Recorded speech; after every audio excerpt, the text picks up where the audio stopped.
వ్యాసుడి వల్ల అంబికకు పుట్టిన కొడుకు ధృతరాష్ట్రుడు. అతడు అత్యంత శక్తివంతుడు, కానీ గుడ్డివాడు. హస్తినాపురానికి రాజయ్య మొదటి అర్హత అతనికే ఉంది. అంబాలికకు పుట్టిన కొడుకు పాండురాజు.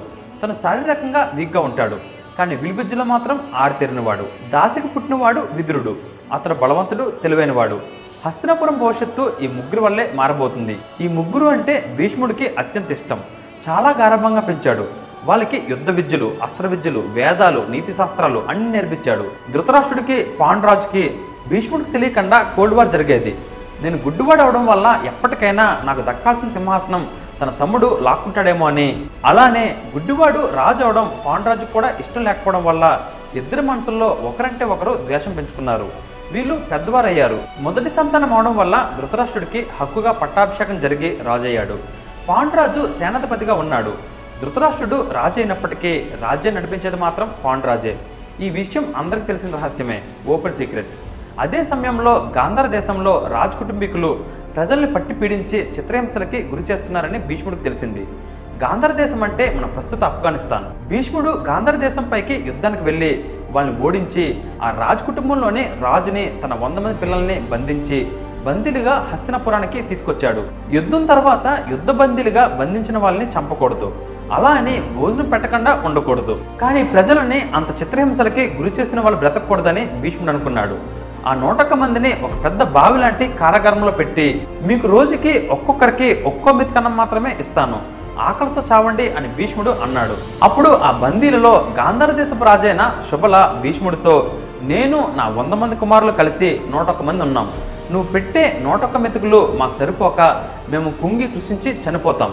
కానీ ఎవడైతే చివరిగా మిగిలిపోతాడో వాడిని మాత్రం దయచేసి వదిలేయండి.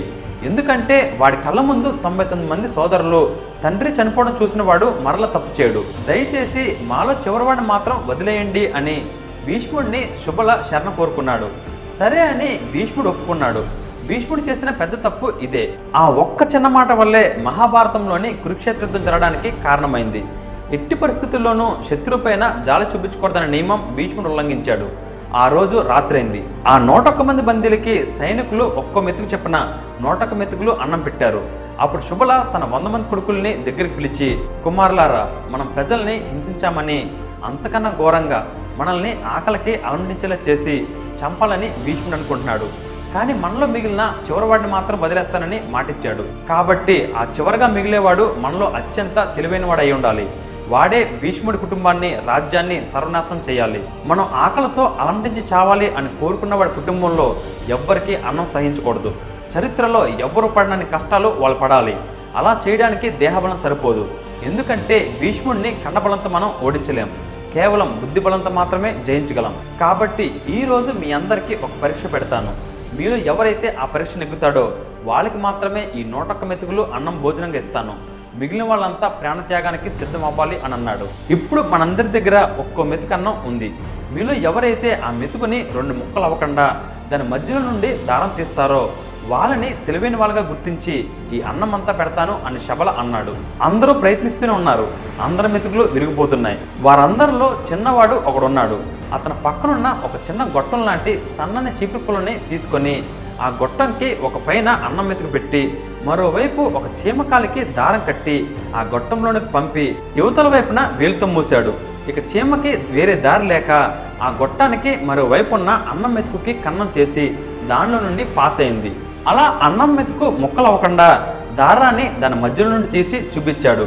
ఇక తండ్రి ఆనందానికి అవధులు లేవు. వీడు మాత్రమే మా 100 మంది పగని తీర్చగలడు అని అనుకొని అందరి మెతుకుల్ని కలెక్ట్ చేసి ఆ ముద్దని కొడుకు నోట్లో పెట్టాడు. ఆ కొడుకు పేరే శకుని. శకుని అత్యంత జ్ఞాని.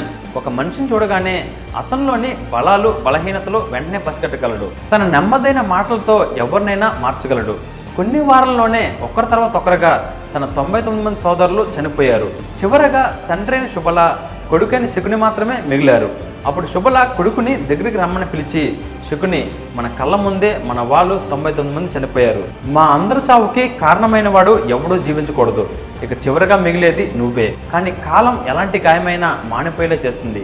మా అందరి పగని నువ్వు విడుదలయ్యాక, మన రాజ్యానికి వెళ్ళాక నీకు దక్కే సుఖ సంతోషాల వల్ల మర్చిపోవచ్చు. అప్పుడు మా చావులకి ఉపయోగం లేకుండా పోతుంది. కాబట్టి నేను ఒక నిర్ణయం తీసుకున్నాను అని శకుని కాలిని పట్టుకొని శకుని వైపు నవ్వుతూ చూసి వేగంగా కాలి మోకాళ్ళ దగ్గర వెనక్కి ఇలా అని ఇరిచేశాడు. అప్పుడు బాధతో శకుని అరుస్తుంటే, ఈ బాధ ఇప్పుడే కాదు, నేను నీ కాలిని విరిచేయడం వల్ల ఈ రోజు నుండి నువ్వు అవుటివాడివి, కుంటుతూ నడుస్తావు. ఇకపైన నువ్వు కుంటుతూ వేసే ప్రతి అడుగులోనూ మన పగ నీ గుర్తుకు రావాలి. ఈరోజు నేను కూడా చనిపోతాను.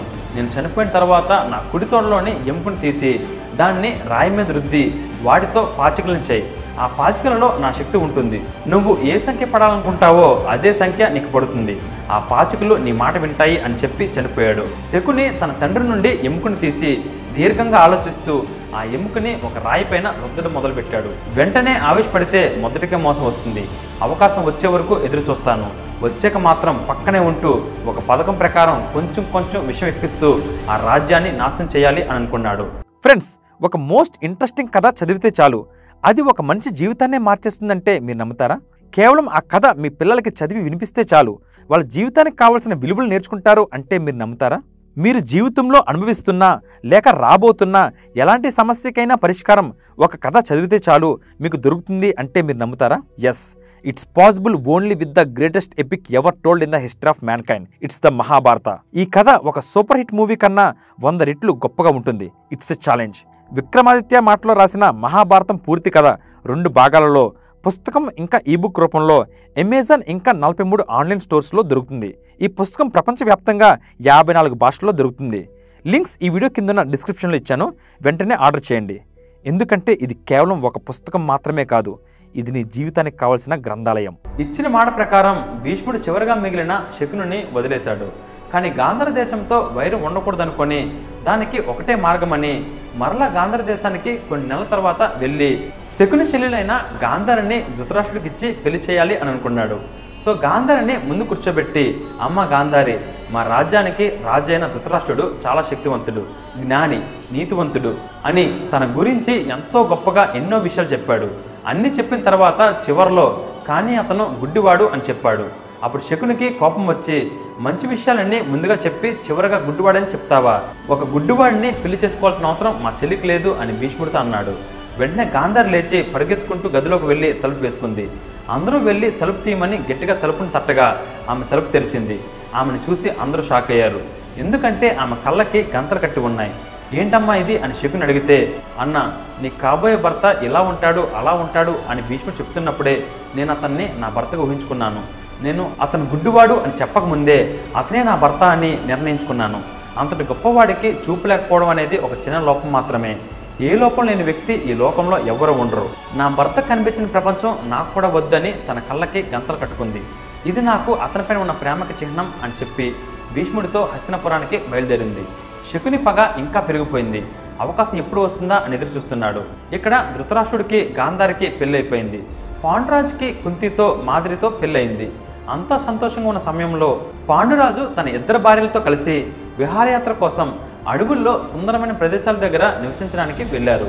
ఇక్కడ గాంధారి గర్భవతి అయింది. నెలలు నిండాయి. 9, 10, 11, 12 నెలలైనా ఇంకా కానిపోలేదు. తన ఫ్రస్ట్రేషన్ తట్టుకోలేక తన కడుపుని బలవంతంగా నొక్కి నొక్కి కానిపోయేలా చేసింది. కానీ పుట్టింది బిడ్డ కాదు, ఒక ఉక్కు పిండం. ఏంటి పిండం పుట్టిందని వ్యాసుడికి కబురు పెట్టారు. వ్యాసుడు వచ్చి ఆ పిండాన్ని గంగాజలంతో కడగ్గా అది 101 ముక్కలుగా విడిపోయింది. వ్యాసుడు 101 కుండల్ని సిద్ధం చేసి ఒక్కో ముక్కని ఒక కుండలో పెట్టి గాంధారిని పిలిచి, అమ్మ, నీకు కనుక సరైన కానుపై ఉంటే 100 మందికి సమానమైన కొడుకు పుట్టేవాడు. కానీ ఇప్పుడు అదే శక్తి 101 ముక్కలుగా విడిపోయింది. ఇప్పుడు నీకు 101 మంది పిల్లలు ఆ కుండలలో తయారవుతారు అని చెప్పి వెళ్ళిపోయాడు. 3వ రోజు అయింది. సడన్గా ఆకాశమంతా మేఘాలు బట్టి ఉరవడం మొదలైంది. సముద్ర పొలాలు ఉప్పొంగుతున్నాయి. పక్షులు తమ గూళ్ళను వదిలి ఎగిరిపోతున్నాయి. నక్కలు గట్టిగా ఊరలు వేస్తున్నాయి. ప్రళయం ఏమన్నా సంభవిస్తుందా అని అనిపించేంతగా వర్షం వస్తుంది. రాజ్యంలో ఎటువైపు చూసినా చీకటి తప్ప ఇంకేం కనిపించట్లేదు. ఏంటి విపత్తు, ఏం ఘోరం జరగబోతుంది అని అందరూ అనుకుంటున్న సమయంలో ఆ 101 కుండల్లో ఒక కుండ పగిలి ఒక ఏడుపు వినిపించింది. ఆ బిడ్డ పేరే దుర్యోధనుడు. ఫ్రెండ్స్, నెక్స్ట్ ఎపిసోడ్లో కంటెంట్ వేరే లెవెల్లో ఉంటుంది. Don't miss it. మళ్ళీ నెక్స్ట్ సాటర్డే సేమ్ టైంకి కలుసుకుందాం. నేను రాసిన మహాభారత పుస్తకాన్ని ఇప్పుడే ఆర్డర్ చేయండి. లింక్స్ ఈ వీడియో కింద ఉన్న డిస్క్రిప్షన్లో ఇచ్చాను. అలాగే ఇప్పటి వరకు నా ఛానల్ని మీరు సబ్స్క్రైబ్ చేసుకుని ఉండకపోతే వెంటనే సబ్స్క్రైబ్ చేసుకోండి. Till then take care. Bye.